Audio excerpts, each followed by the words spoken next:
Salve, salve, galerinha aqui de volta, né, professor Jonas, para a gente continuar, né, nossos estudos sobre fonologia. Hoje nós vamos encerrar, né, a parte de fonologia. No vídeo anterior nós falamos da sílaba. Lembrando que a sílaba tem duas classificações. A primeira delas, quanto ao número de sílabas, que a gente botou lá a letra A, a gente pode botar aqui a letra B, que é a classificação quanto à tonicidade. Então, quanto ao número de sílabas, aí nós vimos monossílabo, dissílabo, trissílabo, polissílabo. E aí, ligados aqui aos encontros vocálicos, não é? Ditongo, vogal, semivogal na mesma sílaba, tritongo, semivogal, vogal, semivogal na mesma sílaba e ato em sílabas separadas. É uma retrospectivazinha rápida aí, beleza? Aí agora o segundo ponto, a tonicidade. A questão da sílaba tônica, tonicidade, galera, tá ligada à questão da pronúncia. Como nós estamos falando de fonologia, de sons, então tudo que a gente vai, né, emitir são sons. Então a pronúncia ela é fundamental. Então eu emito os sons, os fonemas, e aí depois eu vou grafá-los, que aí vem a relação com a letra. Lá no primeiro vídeo, né, a relação entre fonema, o som, e a letra, a grafia. Tranquilo? Então veja, quanto à pronúncia, você vai ter essa classificação. Se a palavra só tem uma sílaba, você vai chamar de monossílabo. Mas monossílabo é a classificação quanto ao número de sílabas. Quanto à pronúncia, ele pode ser átono, se for uma forma presa, ele pode ser tônico, se ele for uma forma livre. Como isso, Jonas? As formas átonas, elas não têm autonomia fonética, elas não podem ser pronunciadas isoladas. São formas que você só pronuncia presas a outras, tipo um artigo. Você só vai pronunciar um artigo junto a um substantivo. Os conectivos, as conjunções, as preposições, são elementos de ligação. Preposição vai ligar palavras, conjunções vai ligar orações. Então eu não posso, num contexto, usar a conjunção isolada, o artigo, a preposição. Por isso que elas são formas presas. Já um substantivo, um adjetivo, um advérbio, são palavras que podem aparecer num contexto isolado. Então são formas autônomas do ponto de vista fonético. Então, se você disser como é que você está, você vai dizer bem. Veja, o advérbio aí ele aparece sozinho. Né? Como é que foi o jogo? Você diz bom, um adjetivo. Né? O que é que você prefere? Sol ou chuva? Aí você diz sol, um substantivo. Então, são palavras autônomas do ponto de vista fonético-fonológico. É tanto que a gente diz que a palavra que pode servir de resposta a uma pergunta, ela é tônica. A que não puder servir de resposta à pergunta, ela é átona. Beleza? Então, lembrando que isso aqui não tem a ver com a escrita, é o que você ouve. Então, o que é uma palavra oxítona? É aquela cuja sílaba tônica é a última. A sílaba mais forte é a última. Então, para contar a tonicidade em português, você só conta as três últimas sílabas. Aí vem de última, penúltima e antepenúltima. Então, quando eu digo caju, cajá, tá certo? São palavras oxítonas. Por quê? Porque a sílaba mais forte é a última. Se a sílaba mais forte for a penúltima, aí você vai dizer que essa palavra ela é paroxítona. Então, quando eu digo casa, amigo, são palavras paroxítonas, tendo em vista que a sílaba mais forte é a penúltima. E se eu destacar a antepenúltima, aí eu vou dizer que a palavra ela é proparoxítona. Então, quando você diz médico, lâmpada, né? Quando eu digo oxítona, paroxítona, proparoxítona, são palavras proparoxítonas. Aí, preste bem atenção, vai haver uma coincidência entre a pronúncia das proparoxítonas e o acento gráfico. Tá certo? Veja que a acentuação aqui está falando de grafia, aqui é fonia. Mas, né, em português, as palavras proparoxítonas, todas elas recebem um acento, né, nessa antepenúltima sílaba. Tranquilo? Aí vou só dar um exemplo aqui para você ver a importância da pronúncia. Eu vou colocar aqui uma sequência de sons. Veja. Vou colocar entre barras, que é uma sequência de sons. Ó. O C, o A, o B, o I e o A. Sequência de sons. Essa sequência de sons ela vai ser grafada. Vamos estar as letras. S, A, B, I e A. Mesma sequência de letras, olha.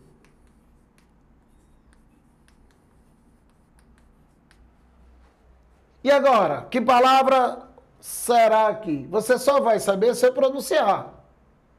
Eu posso pronunciar sábia, sabia, sabiá. Veja, são os mesmos sons, são as mesmas letras. Na pronúncia, como é que eu difiro? Como é que eu vou fazer a diferença? Aí é fácil, eu pronunciei. E na grafia, se eu tiver que escrever isso aí é onde entra a importância do acento gráfico. O acento gráfico, ele recai sempre na sílaba tônica. Como na língua portuguesa a gente só pode ter uma sílaba tônica, você jamais terá dois acentos gráficos na mesma palavra. Só pode ter um acento gráfico. Então, se eu quero aqui que o meu receptor leia sábia, eu vou colocar um acento aqui. Ó. Se eu quero que ele leia sabiá, eu vou ter que colocar um acento gráfico aqui. Ó. Jonas, e se eu não acentuar? Aí ele vai ler sabia. Então, veja que uma das funções do acento gráfico é marcar essa sílaba tônica, tá certo? Então isso é de extrema importância. Se eu deslocar a sílaba tônica na palavra, algumas mudam de sentido. Vocês estão vendo aí, ó, sábia, sabia, sabiá. Secretária, secretaria. Médico, medico. Negócio, negocio. São as mesmas letras, são os mesmos sons. E o que muda? A tonicidade. E como é que eu marco essa tonicidade na escrita? Pelo acento gráfico. Aí eu vou sair acentuando aleatoriamente? Não. Para isso existem o que, pessoal? Regras. Na pronúncia não tem regra. Você tem que conhecer a palavra. Aqui não. Aqui existem regras. Eu tenho que justificar. Então vale salientar que na língua portuguesa você tem 3 acentos gráficos. Ó. O acento agudo, que é para abrir o som da vogal. Normalmente no O e no E. Abrir. O acento circunflexo, que é para fechar. E O. Então eu digo avó, avô, até, você. E nós temos o acento grave, que é usado, né, para o fenômeno da crase. A gente sempre fala, é craseado, mas à frente a gente vai esclarecer isso aí. Mas o nome do acento não é crase, o nome do acento é grave. O acento é um acento grave, que depois nós vamos falar sobre ele. Tranquilo? Então existem 4 regras hoje em vigor na língua portuguesa. Né? Desde a reforma. Então vocês sabem que houve, durante o processo de evolução da língua, várias reformas. A penúltima foi em 71, né? A última agora que começou a valer em 2013. E houve várias mudanças nessa questão aqui das regras de acentuação. A primeira regra, que é a regra geral, ela não sofreu alteração com a reforma. Tá certo, pessoal? Não mudou nada aqui. E o que é que você vai observar? Que para acentuar a palavra, você vai olhar a terminação dela. E quando você observa a terminação, você observa a pronúncia. Se não, vejamos. São acentuados os monossílabos tônicos, pronúncia, terminados em A, E, O. Então, um exemplo aqui bem legal para você ver. Ó. Pais, vez e voz. Se eu botar o Z, você não tem acento. São monossílabos tônicos, mas não tem regra para acentuar. Mas se eu trocar aquele Z pelo S, tá certo? Se eu disser pais,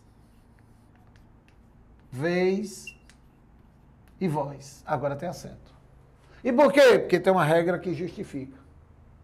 Então você só pode acentuar se tiver uma regra que justifique. Tá certo?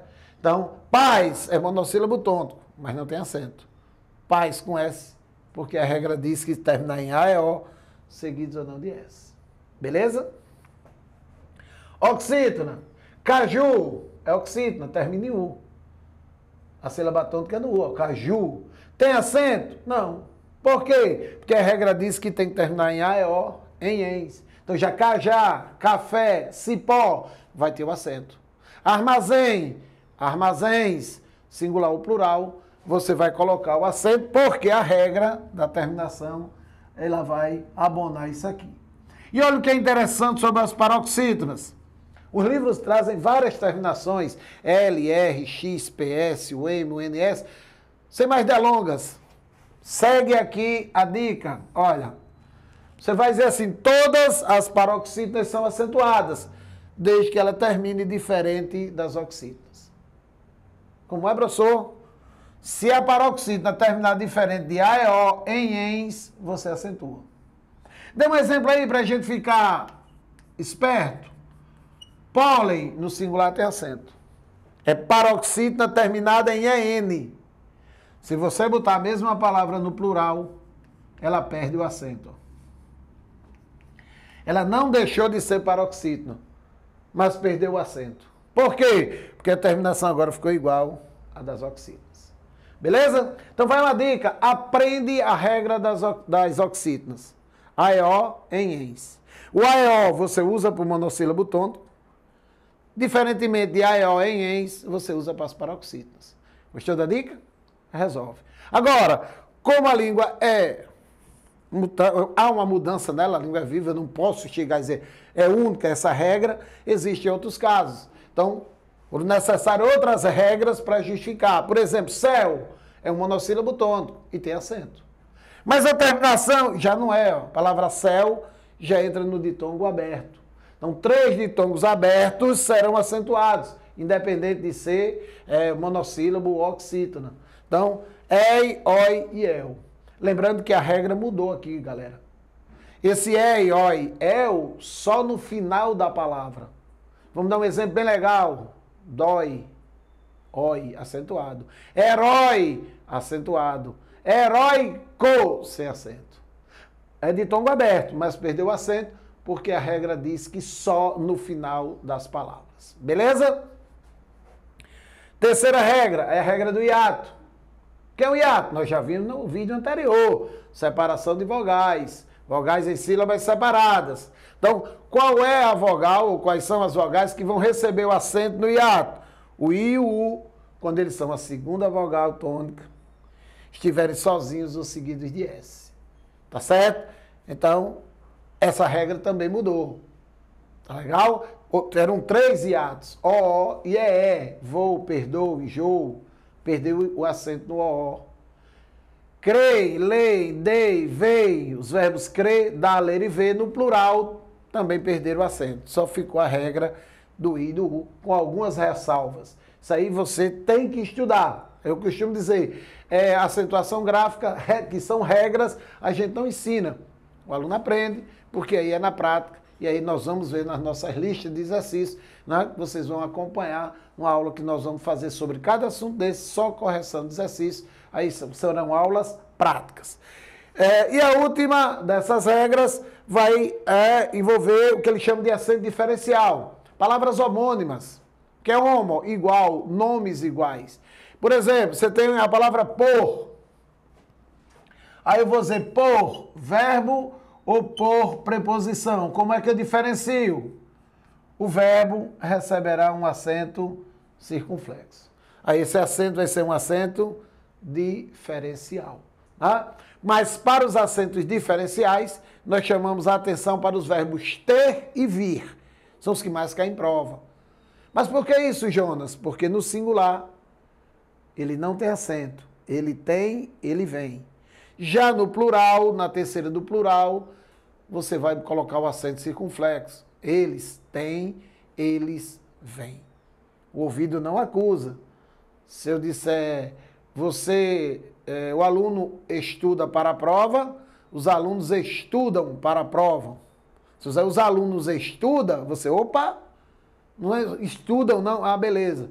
Mas se o aluno vem para a escola, os alunos vêm para a escola. Não tem diferença na pronúncia, mas na grafia eu tenho que colocar o acento circunflexo. Isso é uma questão de acentuação e de concordância. E um caso ainda mais complicado, ou melhor, complexo, são os derivados de ter e de vir. Ele detém, ele intervém. Por quê? Porque no singular, agora vai ter um acento agudo. No plural, mantém o circunflexo. Então, se eu disser ele detém, acento agudo. Eles detêm, aí o acento será circunflexo. E aí, numa prova, você pode encontrar o seguinte: ele perguntar lá nas questões, pedir para você dizer que palavra pode ser, o acento pode ser justificado por mais de uma regra.